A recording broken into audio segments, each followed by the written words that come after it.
መጽሐፈ ሄኖክ ምዕራፍ 31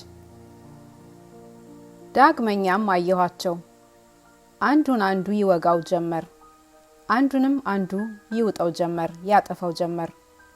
ምድርም ትሑታኑ ትጮህ ጀመር። ዳግመኛም ዓይኖቼን ወደ ሰማይ አቅንቼ በራእይ አየሁ። የሸበቱ ሰዎችን የመሰሉ መላእክት እነሆ ከሰማይ ወጡ። አንዱ ከዚያ ቦታ ወጣ፣ ሶስቱም ከሱ ጋር ወጡ። ኋላ ከሱ ጋር የወጡ እነዚህ ሶስቱ እጄን ያዙኝ፣ በዚህ ዓለም ካሉ ሰዎች ለይተው ወሰዱኝ። በረጅምም ተራራ ላይ ከፍ አድርገው ከዚህ ዓለም የምትበልጥ ገነትን አሳዩኝ።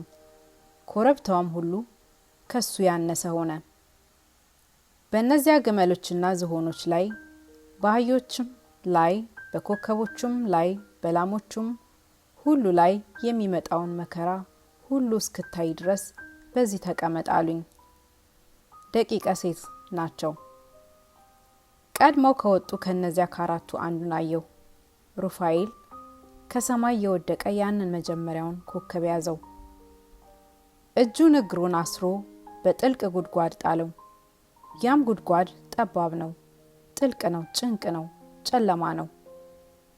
ከነዚያም አንዱ ገብርኤል ሰይፉን መዞ ለነዚያ ዝሆኖች ለነዚያም ግመሎችና አህዮች ሰጣቸው። አንዱ አንዱን ይወጋው ጀመር። ትሑታኑም ሁሉ በእነሱ ተነዋወጡ። በሕልሜም ባየሁ ጊዜ ከነዚያ ከወጡት ከአራቱ አንዱ እነሆ ከሰማይ ወረቡን ጣለ። ሚካኤል ነው። ሀፍረታቸውን እንዳስሊ ፈረስ ሀፍረት የሆነ ታላላቅ ኮከቦችንም ሁሉ ሰብስቦ ያዘ።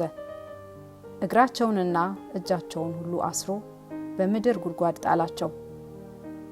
ከነዚህ ከአራቱ መላእክት አንዱ ሱሪያል አእምሮ ወዳለው ወደ ኖህ ሄደ። ኖህም እየራደ እየተንቀጠቀጠ የማየ ዓይንህ ምስጢር አስተማረ። ታደሶ ባለ አእምሮም ሆነ ታላቅ መርከብንም ሰርቶ በሷ ተቀመጠ። ሶስቱም ልጆቹ በዚያች መርከብ ከሱ ጋር ተቀመጡ። በእነሱም ላይ የሱሪያል ክንፉ ተጋረደ። ዳግመኛም ዓይኖቼን ወደ ሰማይ አቅንቼ ከፍ ያለ ጠፈርን አየሁ። በሱም 7 የውሃ ሿሿቴዎች አሉ። እነዚህ ሿሿቴዎች ወደዚህ ዓለም ብዙ ውሃን ያፈሳሉ። ዳግመኛም አየሁ፣ እነሆ ደገኛ በሚሆን በዚህ ዓለም ከምድር ምንጮች ተከፈቱ። ይህም ውሃ ከምድር ወደ ላይ ይፈላ ይነሳም ጀመር። ምድር ሁሉ በውሃ እስኪሸፈን ድረስ ደርሶ ይህን ዓለም እያሳየውም ነበር። ሁሉም ላይ ውሃው በዛ፣ ጨለማ ጉም ሆነ። የዚህንም ውሃ ላውን አየው። በዚህም ዓለም ላይ ውሃው ከፍ ከፍ አለ። በዚህም ዓለም ላይ ውሃውን አፍስሶ በዚህ ዓለም ጸና። በዚህ ዓለም ያሉ ሰዎችም ሁሉ ተሰብስበው እስኪሰጥሙ ተሰጥተውም በዚያ ውሃ እስኪጠፉ ድረስ ደርሼ አየሁ።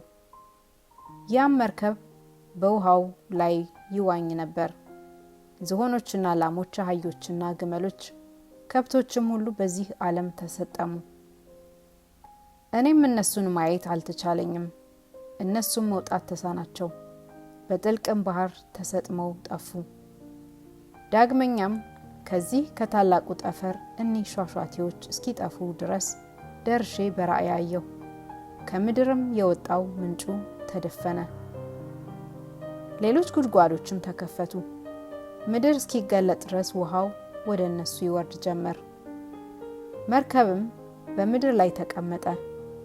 4 ጨለማይቱ ራቀች፣ ብርሃን ሆነ።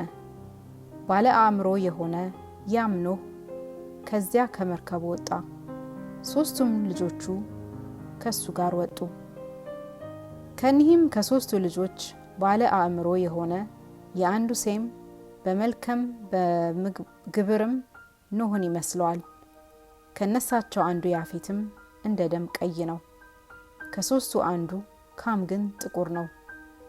ባለ አእምሮ የነበረ ኖህም ከነሱ ተለይቶ ሞተ።